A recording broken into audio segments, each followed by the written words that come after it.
છોટાઉદેપુર જિલ્લા કોંગ્રેસના આગેવાન અર્જુનભાઈ રાઠવાએ સોશિયલ મીડિયામાં એપ્રિલ માસની 4મી તારીખની આસપાસ જિલ્લા ભાજપ પ્રમુખ તરીકે મારી ઉપર ખોટો આક્ષેપ કરી અને મને સમાજમાં બદનામ કરવાનો પ્રયત્ન કર્યો હતો.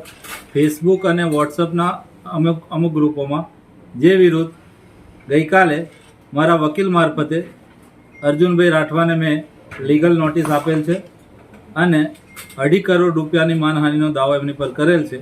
જો એ લેખિતમાં માફી નહીં માંગે તો મારે આગળની કાયદેસરની કાર્યવાહી કરવાની ફરજ પડશે. કેવી પોસ્ટ મૂકીની પ્રમુખ સાહેબ? એમને એ પોસ્ટ મૂકી હતી કે જિલ્લા ભાજપના પ્રમુખ ઉપેન્દ્રભાઈ રાઠવાને ભારતીય જનતા પાર્ટીના લોકસભાના ઉમેદવાર જસુભાઈ રાઠવાએ ઘરમાં પૂરીને માર માર્યો. હકીકતમાં આવો કોઈ બનાવ બનેલ નથી, પરંતુ ભારતીય જનતા પાર્ટીને બદનામ કરવા, અમારા ઉમેદવારને બદનામ કરવા અને ભારતીય જનતા પાર્ટી તરફથી લોકોને વિશ્વાસ ઉઠે અને સહાનુભૂતિના મત મળે એ માટે કોંગ્રેસના આ કાર્યકર્તાએ આવું કૃત્ય કર્યું છે, જેને અમે વખોડીએ છીએ. આનાથી શું નુકસાન થશે પાર્ટીનું? આનાથી પાર્ટીના અમારે જે ઇમેજ છે એને ધક્કો લાગ્યો છે, એટલા માટે અમે એમને નોટિસ આપી. આ બાબતે અર્જુનભાઈ સાથે કોઈ વાતચીત કે કોઈ વાતચીત થઈ નથી, સીધી નોટિસ આપી.